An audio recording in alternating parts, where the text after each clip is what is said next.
doing? How's stream going? I'm doing okie dokie.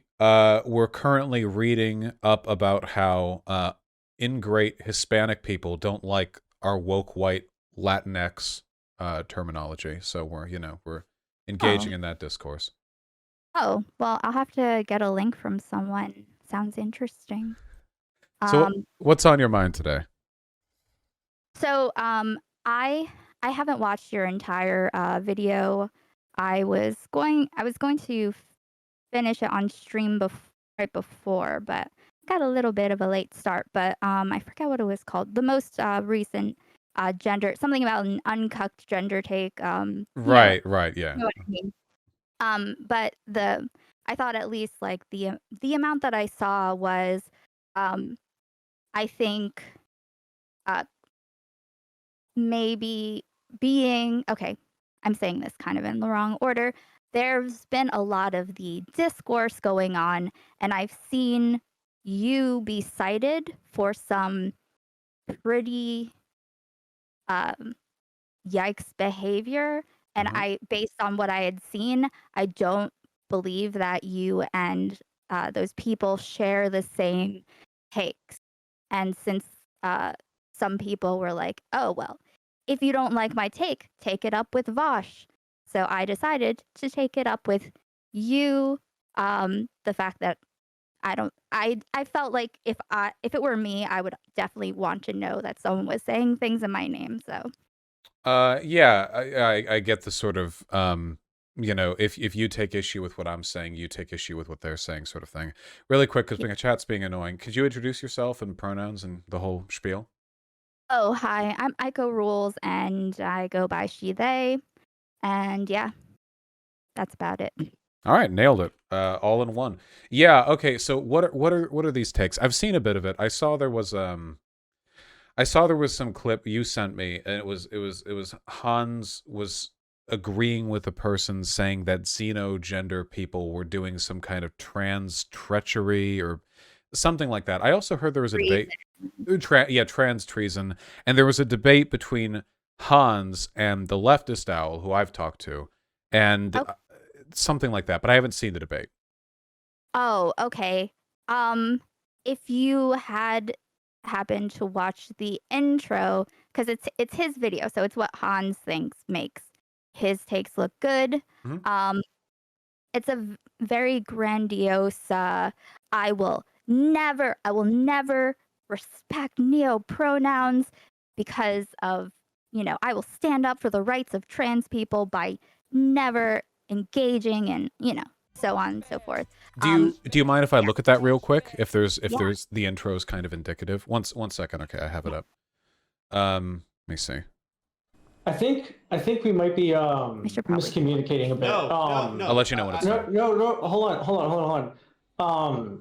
I'm gonna stop it here. I'm gonna go and I'm gonna reflect and talk with people Absolutely, and thank you. reflect on Fine. my Get your positions. dumb ass out of here. You literally are talking all this shit, and you come on. You can't fucking defend any of your fucking shit because you haven't fucking thought it through. I Oh, have. My position is oh, completely fucking consistent. I will argue for the rights of fucking trans people, and you are fucking pathetic that you will literally harass me for fucking months with this shit. Come on, get basic fucking questions that you probably haven't even thought about because you're in your fucking basic ass bitch Twitter bubble, and you can't fucking answer them. So you sit silently because you can't reframe the question. Now you're just gonna fucking dip. Yeah, fucking run away because you can't defend your dumb ideology. I'm really fucking sorry. I'm gonna be here fucking base this arguing for the rights of fucking trans people because people who are trans cannot choose not to be trans. All right. He used to be so nice. Okay. Well. All right. Now we know. I guess. Yeah, yeah. Now we know. So I don't know leftist owl. I saw a portion of this, and I also, um, I think that this is kind of it's a very confusing subject in general. I'm not a gender expert. I just see people getting, attacked based on like misinformation. And unfortunately, people use misinformation in different ways, like to wield power over other people, some people out of fear to keep them in line, lest something terrible happen and, kind of like sweep you under the rug. Um, Sansol, I think, is probably someone that should get stuff clarified to as well. Not, whether it's you or just anyone that he would listen to, because he was calling leftist owl transphobic for his takes, and like kind of seemed very like worried about the impacts. He said that leftist owl's takes were what leads to conversion therapy. Okay. And that is not exactly the case. So I guess it's really just, I see a lot of people getting harassed, and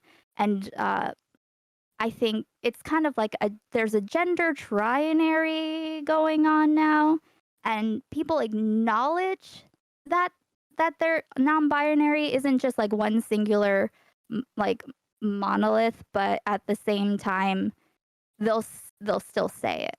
Actually, you know what I noticed in the chat comment that Hans agreed with, the special snowflakes, trans treason kind of thing. Yeah. Here, I'll turn. Okay, yeah, I forgot to turn that on. Yeah, okay. So Oh, what I wanted to say was the person who said that what is the thing? I just scrolled up.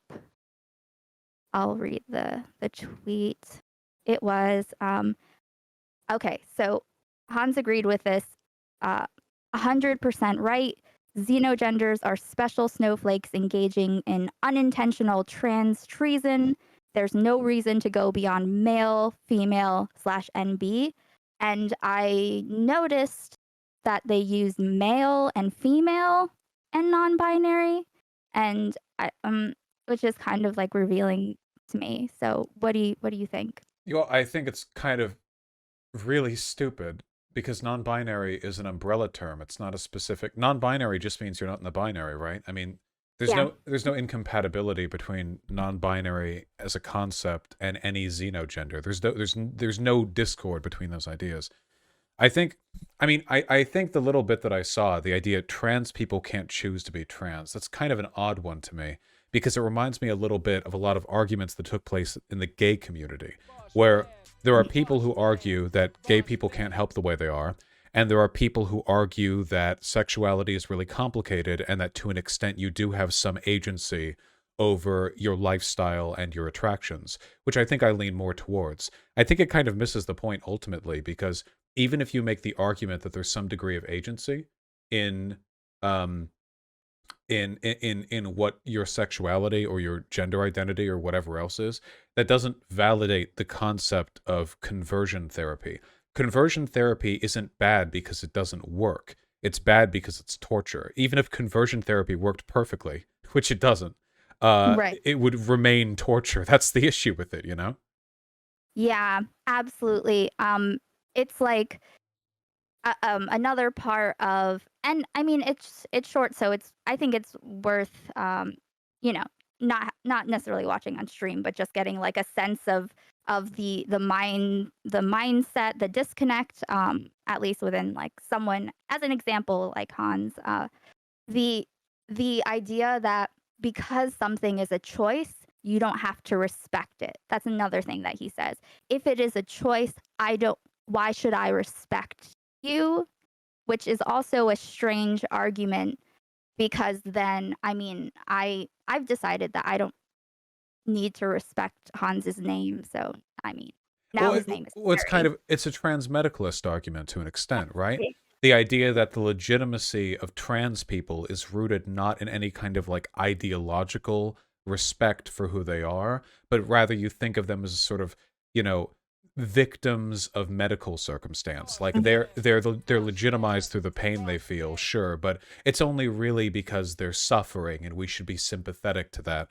And I think that's like, I mean, I think it's kind of how TERFs think of womanhood too. Like womanhood is validated through the suffering of the oppression that you go through. I think it's a really limited way of looking at things, if for no other reason than because it permanently precludes them as the minority. If trans people or women or whatever, or people of color were ever to achieve social parity, they would no longer have the stigma that these people use to legitimize their identities or advocating for their identities. And at that point, what do you do, right?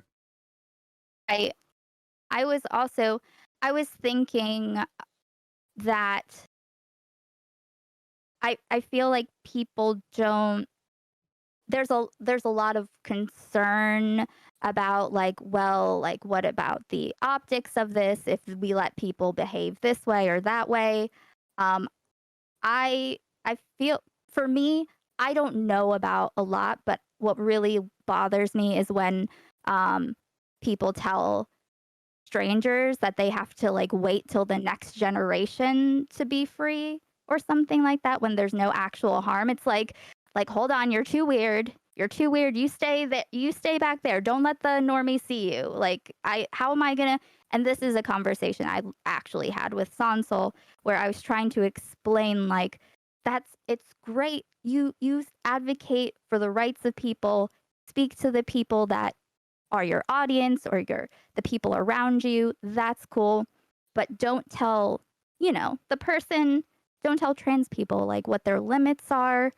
Um when they're not actually it's just self-expression. It's just asserting their existence in time.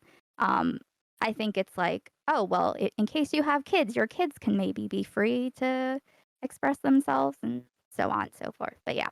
Yeah, no, it's putting a timetable on another man's freedom is how MLK put it in the Birmingham letter, or the letter from a Birmingham jail. I think I understand, there are always optical considerations to make, but I've never really been sympathetic to the idea that, like, if you push gender theory 1 inch further, we're not going to have trans rights.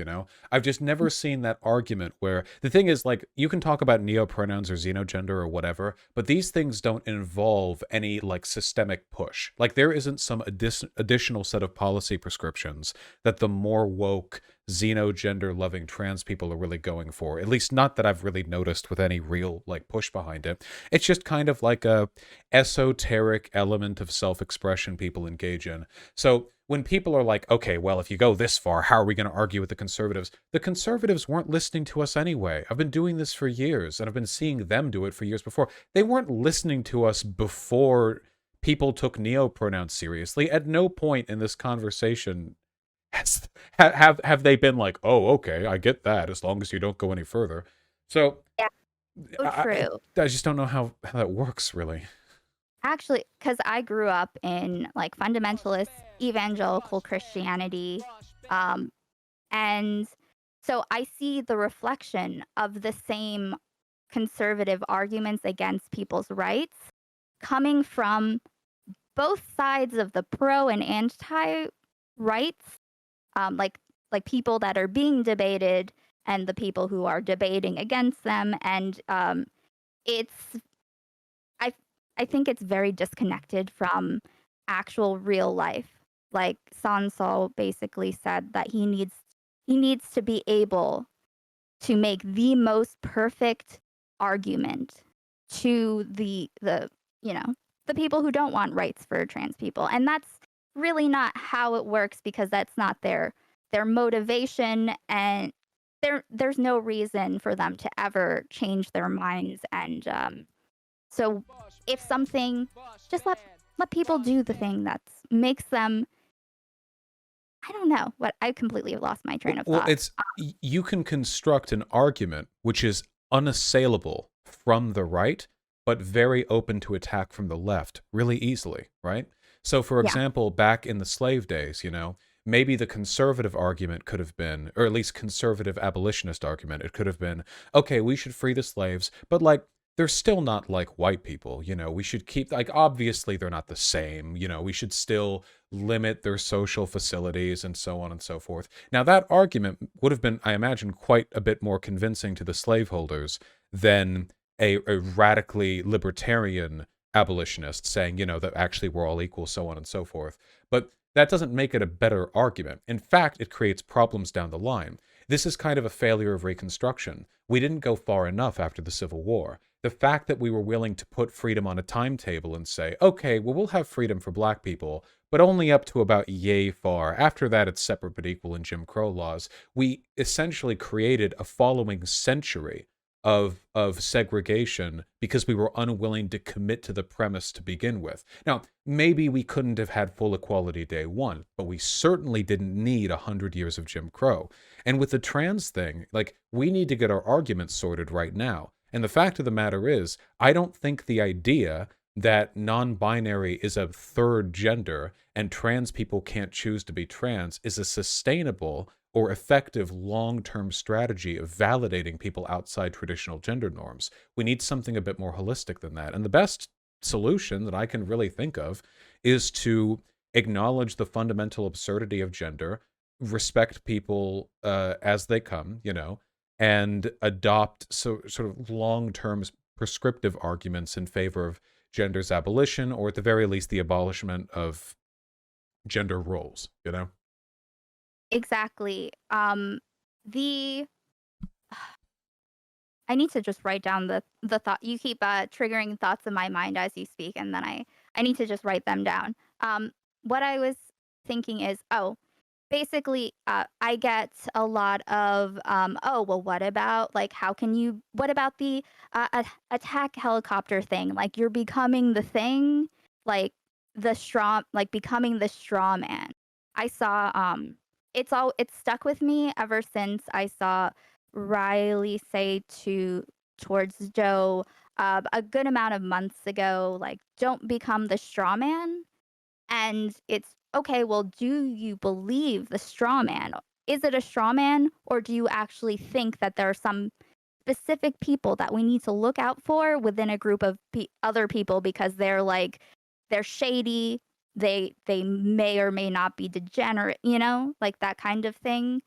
When in reality, the problem with that isn't the person with an identity of any kind. It's the surrounding structure of dehumanization of this is a person who wants to be either an inanimate object or a fictional character and do things to hurt other people that like get in other people's way, that makes a mess, that is like disgusting. And also, you're a something phobe if you don't respect me. Thank you for understanding, some like that kind of stuff. Like the problem within that, because I wasn't around during the gamer days or whatever. I've only been around for a couple years, so I didn't even know what it fully was. But when I read it, this is being used against you know, non-binary trans people, like to oppress them, because it's like, don't do that, make them right. And it's like, do you think that's like, I guess I feel like we don't talk enough through, like we get to a certain point and then we're like, oh, don't be weird, and then we stop. But I think the only way is through, because I feel like the discourse is on the level of a straw man. Like there's a tarp between us and the grass. There's grass underneath, but we're like standing on the tarp and people keep shitting on it and we can't touch grass. Does that make sense? No, I get it. Well, I think, first of all, in terms of running a movement, you have to acknowledge that there are always going to be people who are the stereotype. We had this issue back during gay liberation as well, which is ongoing, but I think at least further along than it was in the 80s, where there were more socially conservative gays who were saying, you know, okay, quit wearing the booty shorts in public. All right, stop dressing like a flaming queer. Stop talking like that, you know. But gay liberation came about not in spite of the most excessively gay people. They had no effect on it. In reality, there will always be people who meet the stereotype. They could be 1 in 100, 1,000, or 10,000, but they will always exist. And I don't think there's much utility in like turning back on your movement to weed out the like very tiny miniature portion of it that's like, you know, acting in line with the expectations of conservatives. Because first of all, you'll never succeed. And second of all, historically, those groups aren't even what impede meaningful systemic advance. And the conservatives will make them up either way. The attack helicopter gender came about in response to the existence of binary trans people. If they're going to go full attack helicopter gender at the existence of binary trans people, clearly they don't actually care whether or not anyone's identifying as attack helicopter gender. Like, back 6 years ago, they were making videos saying they literally identify as an attack helicopter. And if a person does today, what difference will there be in the title of their videos? They clearly don't care. Like, they'll just say it either way. Right, exactly, and I don't think people are completely there, and I guess, like, when you are, I mean, I would imagine that when you are as large of a streamer as you are, you don't see, like, the individual little details unless someone brings them in front of your face, but I think that maybe it would be good if, in general, like, we just had, more community conversations with different people to highlight I feel like people just get tired, and then stop talking about it and just, like, kinda go away if they're one of the people who are being, harassed because people as an extension of me just trying I'm just trying to say something if I see something, and, I think that a lot of people are misinterpreting what you mean because they're also making they are saying the "don't be the attack helicopter" thing or the, why doesn't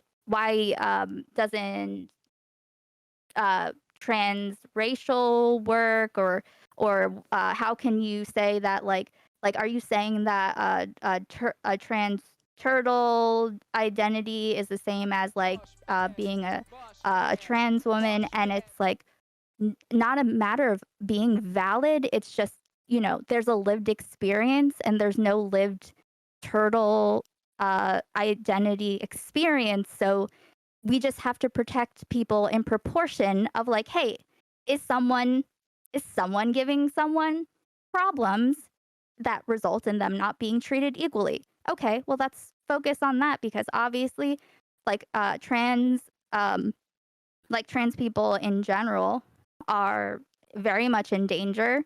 So if someone's in danger, I don't know. Just what I think the answer is always like whatever is the most protective of the least Yeah, protected. it's I mean at the end, first of all, if you're ever worried about optics when arguing with conservatives, just get them to explain to you how it's damaging that these people exist, because they'll Yeah. scream and cry about it. But how many people have been hurt by xenogender? Zero people have been hurt by it.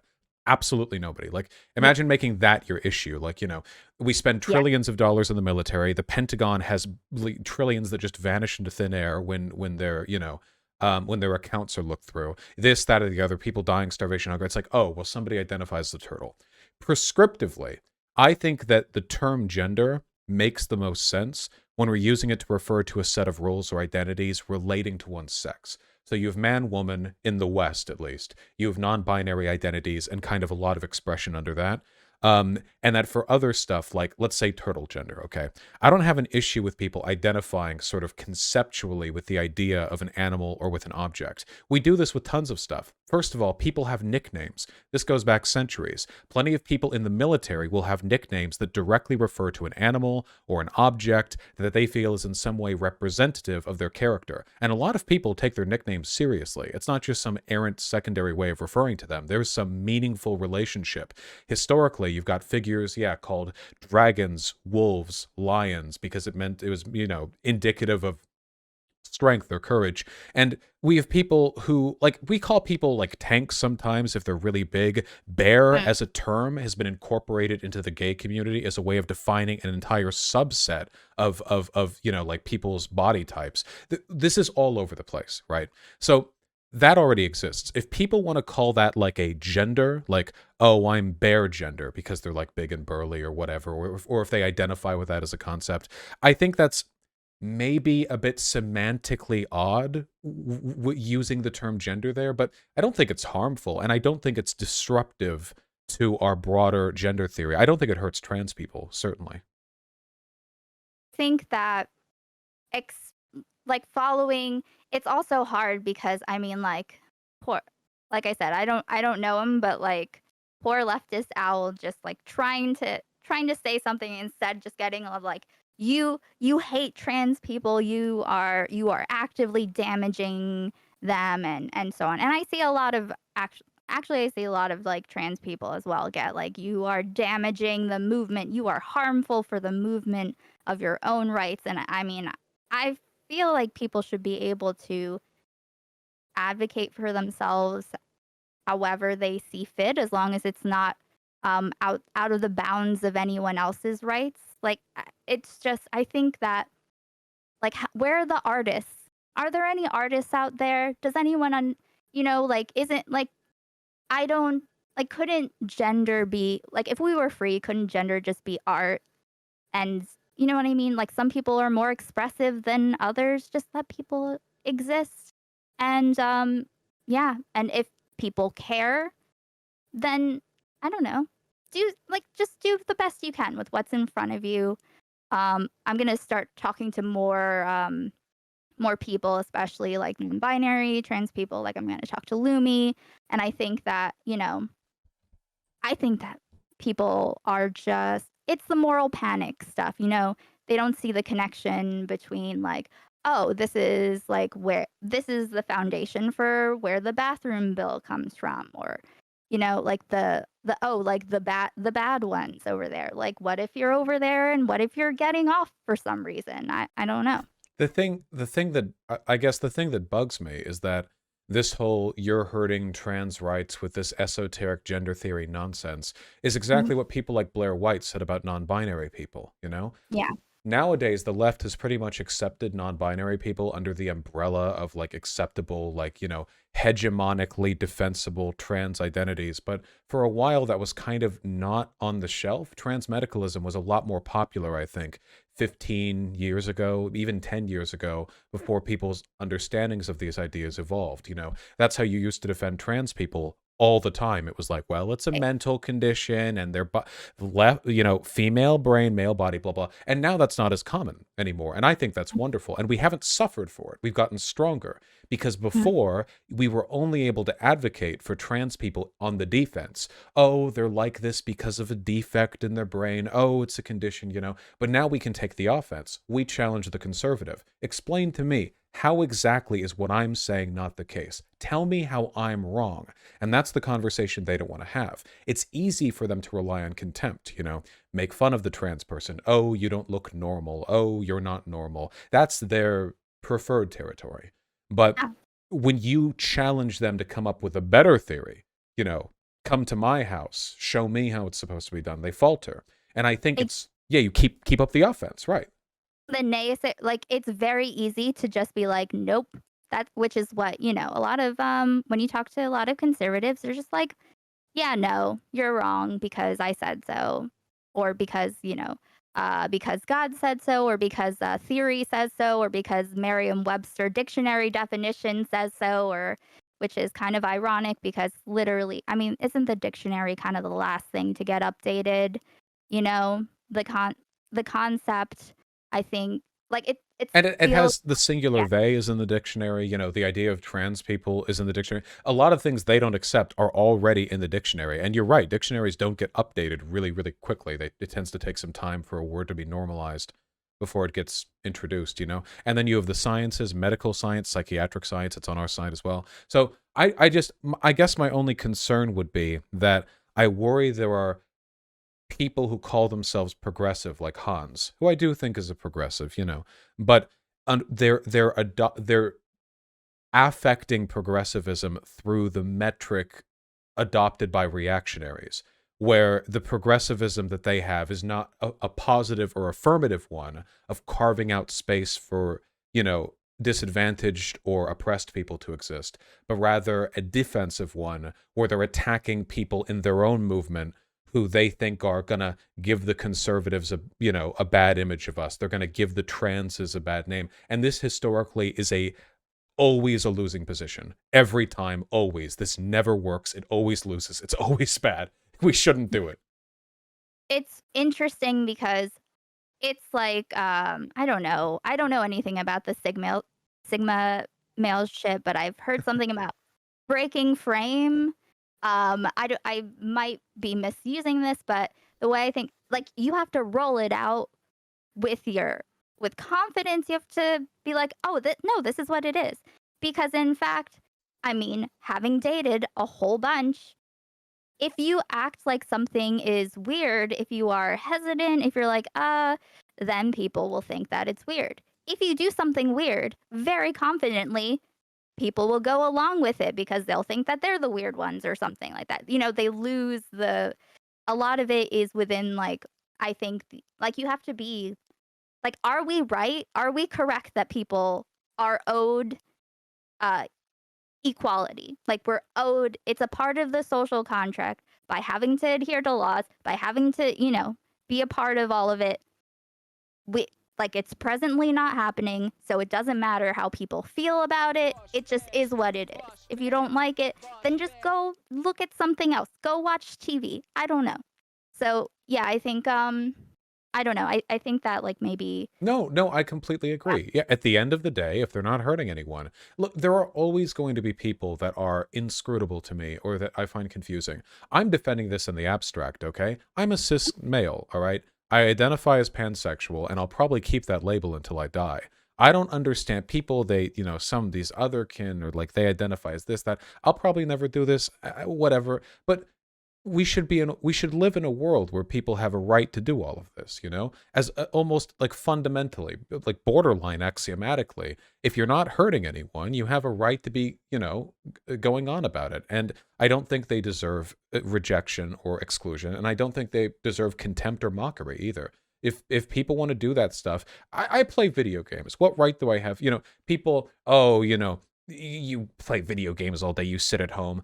Okay, and we should have the right to do that. And maybe xenogenders are the, ideological gender analogy to sitting at home playing video games a lot. But God damn it, it's America, and I think they have that right. I mean, like I said too, artistic expression, like what you can't like, oh, another thing is like, okay, people are saying that like gender will be rendered meaningless or have no utility, but I I I want someone to give me like an example of like what is a good utility for gender categories based on not your own self assertion of your identity, but of other people categorizing you based on gender that isn't to offset current harm. So in a world without harm, what's a good categorization like use? Does that make sense? I don't know. I mean, I'm a gender abolitionist. I agree that gender really doesn't serve much utility outside of its like, I don't think race does either, but we still use race colloquially, even on the left, because it describes people's existing biases. Yes, exactly. So outside of that, it's like what it like is there a reason that I guess that's kind of I guess it would be more like for someone that didn't agree with No, gender no, but abolition. no, but I agree, right? And by the way, I've posed this question to quite a few people, or variants of it, and I don't get it. I really have not yet heard a really good explanation for why gender as a concept should be kept around. If a person can acknowledge that sex and gender aren't the same thing, that they're distinct concepts, if they can get that far, after that, I feel like it's almost inevitable that you have to accept that gender isn't a very useful one to keep around. That in the meantime, it's only kind of like a legitimizing mechanism for biases and preferences people already have. Like I do consider myself a man, even if I'm a gender abolitionist. But in the future, I imagine a person referring to themselves as a man would be as outlandish or as not outlandish as a person thinking of themselves as a turtle. In the allegory, of course, not in a literal biological sense. Right. We can't predict the future because it's just guessing. Some people are more educated guesses than others, but instead of trying to form a future that we want because it never turns out the way that we thought that it would in any case, I think that it's like what are the problems that could occur for some people moving forward and try to deal with that and then let it unfold. Like it's whatever it is, as long as we try to maintain quality. If gender continues to exist in some form, because we find a way to use it in a non toxic way, um, I think that I think people it's just a reactionary feeling. I think we all have a little reactionary in us that is, especially as we get older, when we look at something and we're like, I don't understand that. And also, why are you an adult and talking about things that I don't know about? You know what I mean? And then there can be like a knee jerk reaction of like, nope, that's not a thing. I refuse to accept it. There are too many new things and I can't handle it. Um, Yeah, I I think, think. Oh, yeah. sorry. No, you go ahead. No, I agree. I think that we have a really strong inbuilt aversion to concepts that we're not familiar with. And that's why it's important when, as a progressive, to develop not just an understanding of the progressive positions you hold now, but an understanding of a good methodology for arriving at progressive positions on any issue. You know, like the ideal progressive um, could have been born back in 200 AD, could be brought to the modern world, caught up with what's happening, and have a progressive position today too. That the Mhm. ideal set should be universally applicable. Same with Right. like, yeah, liberal rights like universalism, humanism, democracy. We understand these in the context of the modern world, but a good advocate for those positions should be able to live in any society, human, alien, whatever, any time period, and apply what they believe to those worlds as well. And with the progressive thing, you know, in this case, I think we're seeing kind of a failing where the old talking points aren't gelling with the way the dialogue has advanced. So you know, yesterday's progressive becomes today's reactionary. Maybe it happens a lot throughout history. It's an unfortunate tendency. I think eventually we all fall prey to it. I'll probably fall prey to it. You know, in some ways when I'm It's funny older. You know. to touch grass, aka talk to other people that are different, right? Like Yeah. that's the people that I've known, like people much older, people I've worked for, etc., or with, um, the ones that stay like regular people, like you can talk to, versus the ones who are just like shaking their fist at the clouds and just being mad all the time. That I don't know, that they're it in very very meaningless ways. It's because of like some people, like for instance, okay, like Dave Chappelle. I think he lived on a farm or something for 10 years, came back, and he's like, why are people different? Why do people not laugh at like the same things that I say? Like, you know what I mean? Like the world kept moving. You have to think about things within the context of the world that you're living in, not like demand that it bend to your will just because you don't feel comfy with it. Because you can just look at something else, you know? Yeah. Just watch reruns of something. Go back to your favorite time.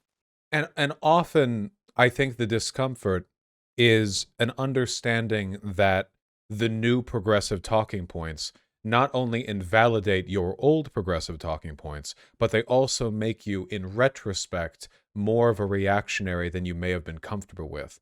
So, for example, you know, like take the gay marriage advancement. 30 years ago, a progressive might be okay with civil unions for gay people, and then later for, you know, gay marriage, and then it advances further and further. But every time the discourse advances, you cut off a section of people who were once progressive but now have moderate or even reactionary views. And I think a lot of people hold on to that because they don't want to acknowledge in retrospect, like, oh my God, I never really had the progressive position. It was only contextually progressive. I didn't Right. hold I wasn't holding on to the end of history. I was just another step. It's a staircase, and there are steps above me. And I think that's a really weird feeling. And some people really like, you know, they really like grit their teeth, and they're like, no, the staircase ended with me, and everything going past it is just a rickety, you know, wood ramshackle scaffolding to your staircase. Or you Falls into could, this yeah. chaos. It's the chaos dragon in Yeah, the it's the chaos dragon. People are losing their mind. The left has gone too far. Richard Dawkins did this. He used to be a progressive, and now he's writing on turf manifestos. Uh, God. yeah, it happens to a lot of people, but you have to learn to get up and keep walking, move up with the staircase as it's built, I guess. Just manage your feelings.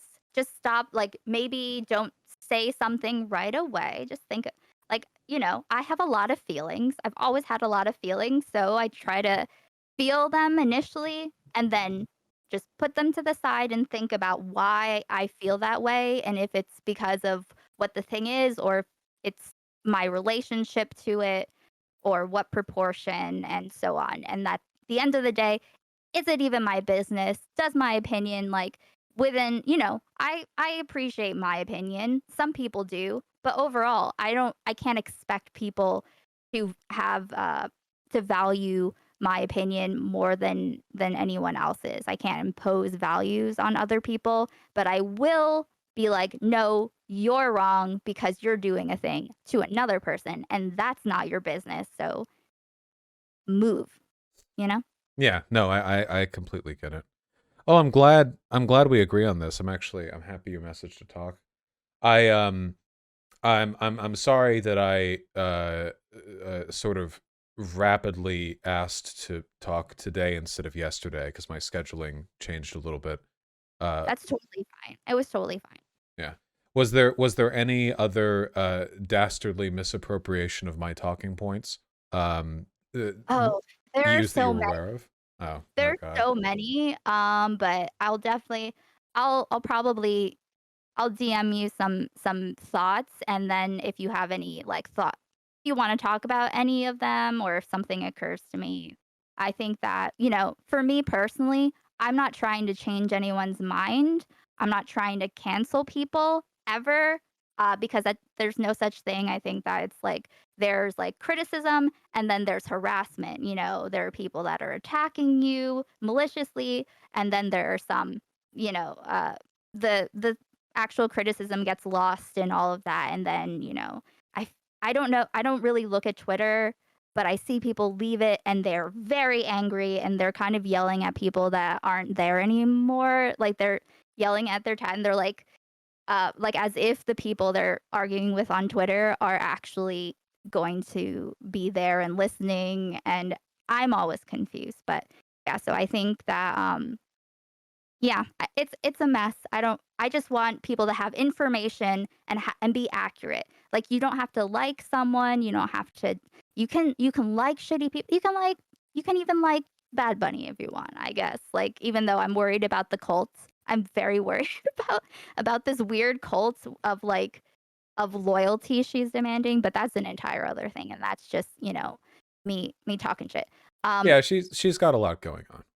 yeah, it's very hard for marginalized people these days, like herself. So, but yeah, so yeah, I don't we don't have to agree on something. I just want to present my case and have everyone acknowledge the stuff, and then we can do what we will with it and just do our best, No, right? I appreciate that. I do maintain the value of arguing within the left to advance people's opinions, and arrive at maybe better conclusions. But I did used to overfixate in a way similar to what you just described, where I would see like some people, woke scolds on Twitter being like really cringe, and it would really like get me worked up. And then, these people are destroying the left. I do think there are still maybe broad ideological issues with the left in terms of advocacy and position. But you always have to contextualize that, because if you get too deep in the sauce, you're really just doing anti-SJW React content just from the other direction. It's just not ideal. Anyway, I So, appreciate you no, coming on.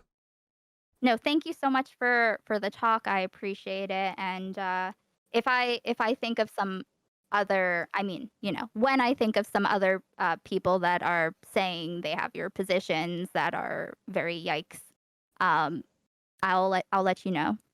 Absolutely, please do. You have a wonderful day. You too. Thanks. Bye-bye. Bye. Well, that was a nice conversation, I think, in my humble opinion. I feel actualized, invigorated, even. I thought that was nice. If anyone ever accuses me of being an ideologue who never ever changes my mind, I feel like my position on neopronouns and xenogenders has moved over so much since I started. Where when I started at the very beginning of the stream, I was full on like anti, like this is like dumb shit in the left, you're the stereotype, blah blah. And then like 6 months ago, it was more, okay, ideologically, I think this is a bad idea. I won't ignore neopronouns. You know, I'll respect them, but still, like, I think this can be bad. And now it's like, yeah, now we're here. I feel like there's been a pretty significant move over on that. Yeah, my goal would be that I could always be the progressive. You know what I mean? Like my hope would be that 10 years from now, my positions change and I'm still I'm still a progressive, that I'm not locked in like a 2021 variant of progressivism. It gets harder the older you get, but I think it's possible. And die a progressive or live long enough to become the boomer. Well,